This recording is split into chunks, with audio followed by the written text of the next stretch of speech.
सभी को ओम शांति। आज है 27 जून 2024। प्रातः मुरली बाप दादा मधुबन। आज है सत गुरुवार। आज की मुरली का सार। मीठे बच्चे, तुम्हें शरीर से अलग होकर बाप के पास जाना है। तुम शरीर को साथ नहीं ले जाएंगे, इसलिए शरीर को भूल आत्मा को देखो। प्रश्न, तुम बच्चे अपनी आयु को योग बल से बढ़ाने का पुरुषार्थ क्यों करते हो? उत्तर में बाबा बोले, क्योंकि तुम्हारी दिल होती है कि हम बाप द्वारा सब कुछ इस जन्म में जान जाएं। हमारी दिल क्या होती है? क्योंकि तुम्हारी दिल होती है कि हम बाप द्वारा सब कुछ इस जन्म में जान जाएं, बाप द्वारा सब कुछ सुन लें। इसलिए तुम योग बल से अपनी आयु को बढ़ाने का पुरुषार्थ करते हो। अभी ही तुम्हें बाप से प्यार मिलता है। ऐसा प्यार फिर सारे कल्प में नहीं मिल सकता है। तो शिव पिता परमात्मा क्या कहते हैं कि अभी ही तुम्हें बाप से प्यार मिलता है। ऐसा प्यार फिर सारे कल्प में नहीं मिल सकता। बाकी जो शरीर छोड़कर चले गए उनके लिए कहेंगे ड्रामा, उनका इतना ही पार्ट था। ओम शांति। बच्चे जन्म जन्मांतर और सत्संगों में गए हैं। बच्चे जन्म जन्मांतर और सत्संगों में गए हैं और यहाँ भी आए हैं। वास्तव में इसको भी सत्संग कहा जाता है। सत का संग तारे बच्चों के दिल में आता है। हम पहले भक्ति मार्ग के सत्संगों में जाते थे और अभी यहाँ बैठे हैं। रात दिन का फर्क भासता है। यहाँ पहले पहले तो बाप का प्यार मिलता है। यहाँ क्या होता है? पहले पहले तो बाप का प्यार मिलता है, फिर बाप को बच्चों का प्यार मिलता है। अभी इस जन्म में तुम्हारी चेंज हो रही है। तुम बच्चे समझ गए हो हम आत्मा हैं, न कि शरीर। शरीर नहीं कहेगा कि हमारी आत्मा, आत्मा कह सकती है हमारा शरीर। अब बच्चे समझते हैं जन्म जन्मांतर तो वह साधु संत महात्मा आदि करते आए। आजकल फिर फैशन पड़ा है साईं बाबा मेहर बाबा। आजकल क्या हो गया है? फैशन पड़ा है। साईं बाबा मेहर बाबा वह भी सब जिस्मानी हो गए। जिस्मानी प्यार में सुख तो होता ही नहीं है। अभी तुम बच्चों का है रूहानी प्यार। रात दिन का फर्क है। यहाँ तुमको समझ मिलती है, वहाँ तो बिल्कुल बेसमझ हैं। तुम अभी समझते हो। बाबा आकर के हमको पढ़ाते हैं। वह सबका बाप है, मेल अथवा फीमेल सब अपने को आत्मा समझते हैं। मेल तथा फीमेल सब अपने को आत्मा माना रूह समझते हैं। बाबा बुलाते भी हैं, हे बच्चों। बच्चे भी रिस्पॉन्स करेंगे। यह है बाप और बच्चों का मेला। बच्चे जानते हैं यह बाप और बच्चों का आत्मा और परमात्मा का मेला एक ही बार होता है। बच्चे बाबा बाबा कहते रहेंगे। बाबा अक्षर बहुत मीठा है। बाबा कहने से ही वर्षा याद आएगा। तुम छोटे तो नहीं हो। बाप की समझ बच्चे को जल्दी पड़ती है। बाबा से क्या वर्षा मिलता है वह छोटा बच्चा तो समझ ना सके। यहाँ तुम जानते हो कि हम बाबा के पास आए हैं। बाप कहते हैं, हे बच्चों, तुम इसमें सब बच्चे आ गए। जब बाबा हे बच्चों कहते हैं तो इसमें सब बच्चे आ गए। सब आत्माएं घर से यहाँ आती हैं पार्ट बजाने। कौन कब पार्ट बजाने आते हैं यह भी बुद्धि में है। कौन कब पार्ट बजाने आते हैं यह भी बुद्धि में है। सबके सेक्शन अलग अलग हैं जहाँ से आते हैं। फिर पिछाड़ी में सब अपने अपने सेक्शन में जाते हैं। यह भी सब ड्रामा में नूंद है। बाप किसको भेजते नहीं हैं, ऑटोमेटिकली यह ड्रामा बना हुआ है। हर एक अपने अपने धर्म में आते रहते हैं। हरेक क्या होता है? हरेक अपने धर्म में आते रहते हैं। बुद्ध का धर्म स्थापन हुआ नहीं है तो कोई उस धर्म का आएगा नहीं। पहले पहले सूर्यवंशी चंद्रवंशी ही आते हैं। जो बाप से अच्छी रीति पढ़ते हैं वही नंबरवार सूर्यवंशी चंद्रवंशी में शरीर लेते हैं। वहाँ विकार की तो बात नहीं। योग बल से आत्मा आकर गर्भ में प्रवेश करती है। उससे समझेंगे मेरी आत्मा इस शरीर में जाकर प्रवेश करेंगी। बूढ़े समझते हैं हमारी आत्मा योग बल से जाकर यह शरीर लेगी।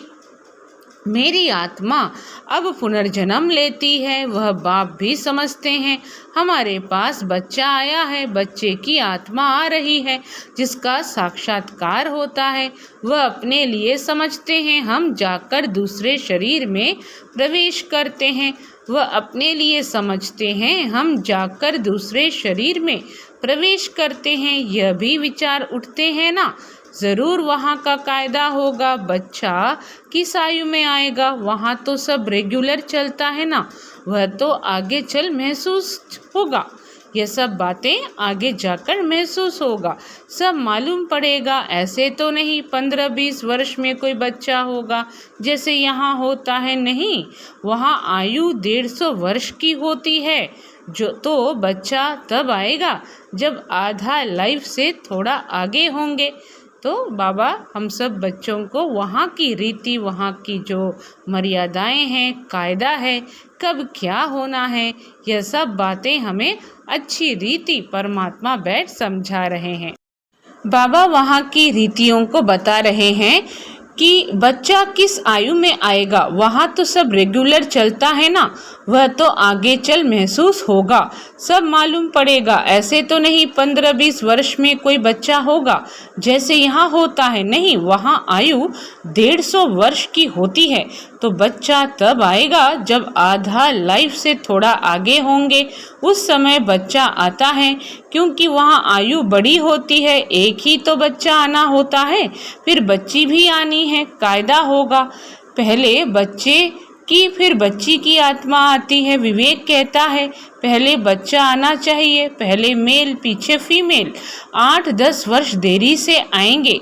आगे चल तुम बच्चों को सब साक्षात्कार होना है। कैसे वहाँ की रस्म रिवाज है, यह सब बातें नई दुनिया की बाप बैठ समझाते हैं। बाप ही नई दुनिया स्थापन करने वाला है।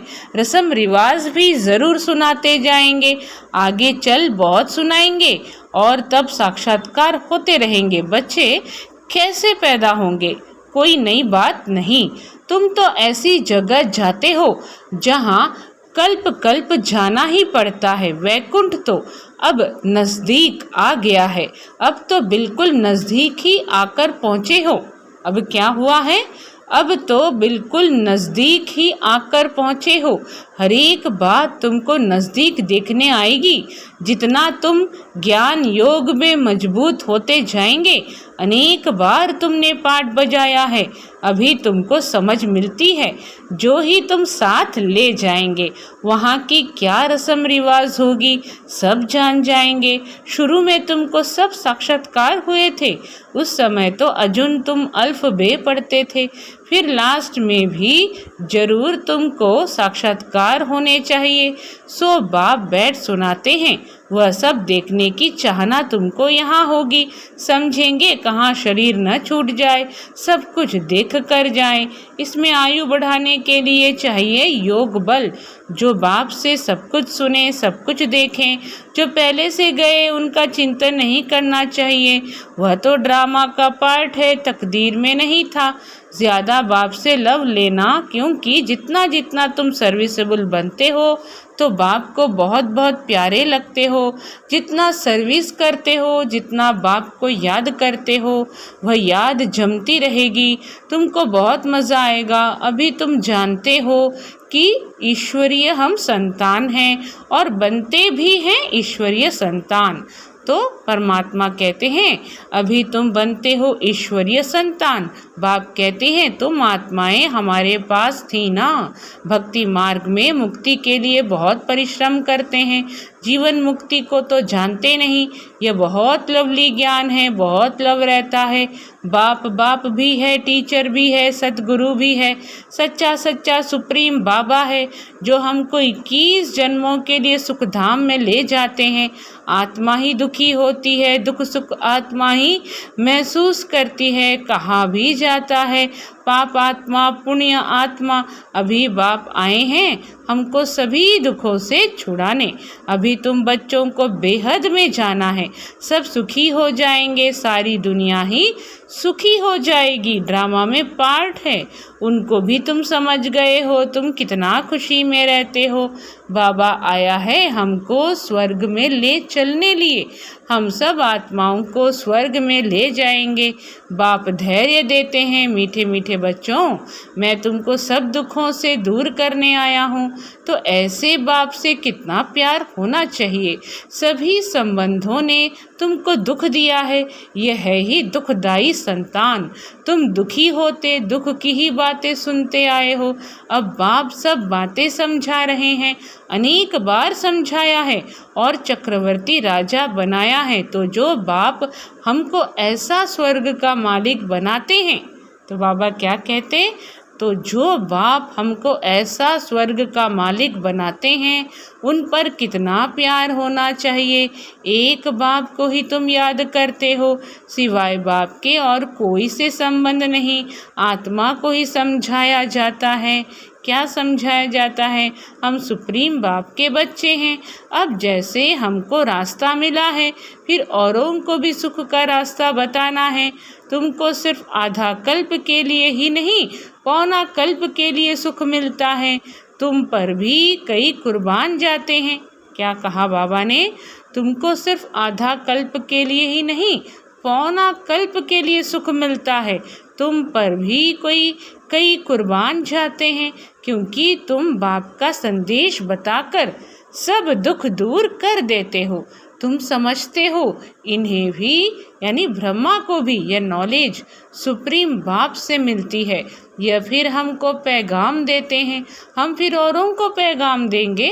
बाप का परिचय देते सब बच्चों को जगाते रहते हैं अज्ञान नींद से। भक्ति को अज्ञान कहा जाता है। ज्ञान और भक्ति अलग अलग है। ज्ञान सागर बाप अब तुम बच्चों को ज्ञान सिखला रहे हैं।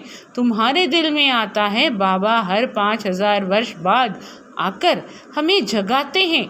हमारा जो दीवा है उसमें घृत बाकी थोड़ा झाकर रहा है, इसलिए अब फिर ज्ञान घृत डाल दीप जगाते हैं।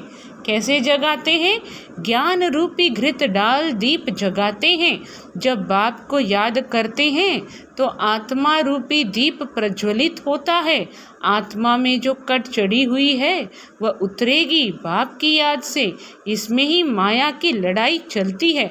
माया घड़ी घड़ी बुला देती है और कट उतारने के बजाय चढ़ती जाती है, बल्कि जितना उतरी थी उससे भी जास्ती चढ़ जाती है। बाप कहते हैं बच्चे मुझे याद करो तो कट उतर जाएगी। इसमें मेहनत है, शरीर की कशिश न हो, देही अभिमानी बनो।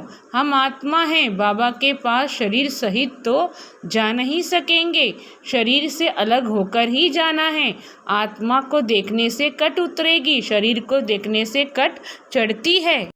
तो शिव बाबा पुरुषार्थ के लिए बिल्कुल एक्यूरेट पॉइंट समझाते हैं कि बच्चे मुझे याद करो तो कट उतर जाएगी। इसमें मेहनत है, शरीर की कशिश न हो, देही अभिमानी बनो। हम आत्मा हैं, बाप के पास शरीर सहित तो जा नहीं सकेंगे, शरीर से अलग होकर ही जाना है। आत्मा को देखने से कट उतरेगी, शरीर को देखने से कट चढ़ती है। आत्मा को देखने से क्या होता है, आत्मा को देखने से ही कट उतरेगी, शरीर को देखने से कट चढ़ती है। कभी चढ़ती कभी उतरती, यह चलता रहता है, कभी नीचे कभी ऊपर। बड़ा नाजुक रास्ता है।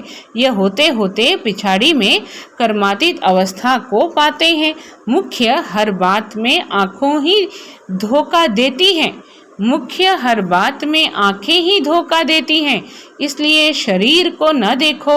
हमारी बुद्धि शांति धाम सुख धाम में लटकी हुई है और दैवी गुण भी धारण करने हैं। भोजन भी शुद्ध खाना है, देवताओं का पवित्र भोजन है। वैष्णव अक्षर विष्णु से निकला है। देवता कभी गंदी चीज थोड़े ही खाते हैं। विष्णु का मंदिर है जिसको नर नारायण भी कहते हैं। अब लक्ष्मी नारायण को साकारी ठहरे। अब लक्ष्मी नारायण तो साकारी ठहरे। ये बाबा हम बच्चों को समझा रहे हैं। बाबा कहते अब लक्ष्मी नारायण तो साकारी ठहरे। उनको 4 भुजा होनी नहीं चाहिए, परंतु भक्ति मार्ग में उनको भी 4 भुजा दी है। इसको कहा जाता है बेहद का अज्ञान। समझते नहीं कि 4 भुजा वाला कोई मनुष्य तो हो नहीं सकता। सतयुग में 2 भुजा वाले होते हैं। ब्रह्मा को भी 2 भुजाएं हैं। ब्रह्मा की बेटी सरस्वती, उनको फिर मिलाकर 4 भुजा दी है।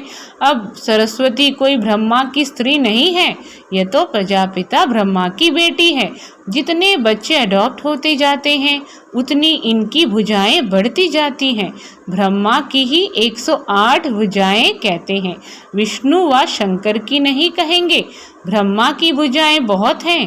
भक्ति मार्ग में तो कुछ समझ नहीं। बाप आकर बच्चों को समझाते हैं। तुम कहते हो बाबा ने आकर हमको समझदार बनाया है। मनुष्य कहते हैं हम शिव के भक्त हैं। अच्छा, तुम शिव को क्या समझते हो? अभी तुम समझते हो शिव बाबा सब आत्माओं का बाप है, इसलिए उनकी पूजा करते हैं।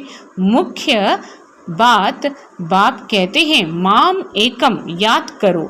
तुमने बुलाया भी है, हे पतित पावन आकर हमको पावन बनाओ। सभी पुकारते ही रहते हैं पतित पावन सीताराम, यह भी गाते रहते थे। बाबा को थोड़े ही मालूम था कि बाप स्वयं आकर मेरे में प्रवेश करेंगे। कितना वंडर है, कभी ख्याल में भी नहीं था। पहले तो आश्चर्य खाते थे, यह क्या होता है, मैं किसको देखता हूँ? तो बैठे बैठे उनको कशिश होती है, ये क्या होता है? शिव बाबा कशिश करते थे। सामने बैठो तो ध्यान में चले जाते थे। आश्चर्य में पड़ गए, ये क्या है?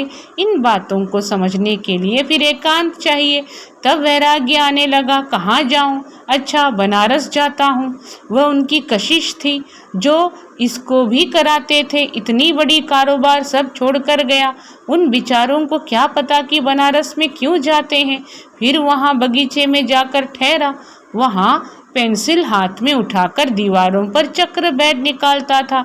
बाबा क्या कराते थे कुछ पता नहीं पड़ता था। रात को नींद आ जाती थी, समझता था कहाँ उड़ गया हूँ। फिर जैसे नीचे आ जाता था, कुछ पता नहीं क्या हो रहा है। शुरू में कितने साक्षात्कार होते थे।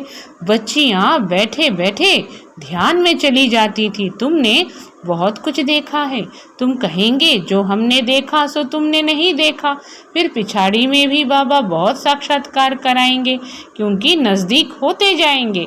अच्छा, मीठे मीठे सिखी लधे बच्चों प्रति माता पिता बाप दादा का याद प्यार और गुड मॉर्निंग। रूहानी बाप की रूहानी बच्चों को नमस्ते। हम रूहानी बच्चों की रूहानी माता पिता बाप दादा को याद प्यार गुड मॉर्निंग और नमस्ते। धारणा के लिए मुख्य सार बाप का संदेश सुनाकर सबके दुख दूर करने हैं। क्या करना है? बाप का संदेश सुनाकर सबके दुख दूर करने हैं। सबको सुख का रास्ता बताना है। हदों से निकल बेहद में जाना है। अंत के सब साक्षात्कार करने के लिए तथा बाप के प्यार की पालना के लिए ज्ञान योग में मजबूत बनना है। यह है सेकेंड पॉइंट। दूसरों का चिंतन न कर योग बल से अपनी आयु बढ़ानी है। आज का वरदान, अलबेलेपन व अटेंशन के अभिमान को छोड़ बाप की मदद के पात्र बनने वाले सहज पुरुषार्थी भव। विस्तार में कई बच्चे हिम्मत रखने के बजाय अलबेलेपन के कारण अभिमान में आ जाते हैं कि हम तो सदा पात्र हैं ही, बाप हमें मदद नहीं करेंगे तो किसको करेंगे। इस अभिमान के कारण हिम्मत की विधि को भूल जाते हैं। कईयों में फिर स्वयं पर अटेंशन देने का भी अभिमान रहता, जो मदद से वंचित कर देता है। क्या कहते हैं? कईयों में फिर स्वयं पर अटेंशन देने का भी अभिमान रहता, जो मदद से वंचित कर देता है। समझते हैं हमने तो बहुत योग लगा लिया, ज्ञानी योगी तो आत्मा बन गए, सेवा की राजधानी बन गई। इस प्रकार के अभिमान को छोड़ हिम्मत के आधार पर मदद के पात्र बनो तो सहज पुरुषार्थी बन जाएंगे। स्लोगन है, जो वेस्ट और निगेटिव संकल्प चलते हैं, जो वेस्ट और निगेटिव संकल्प चलते हैं उन्हें परिवर्तन कर विश्व कल्याण के कार्य में लगाओ। अच्छा, सभी को ओम शांति।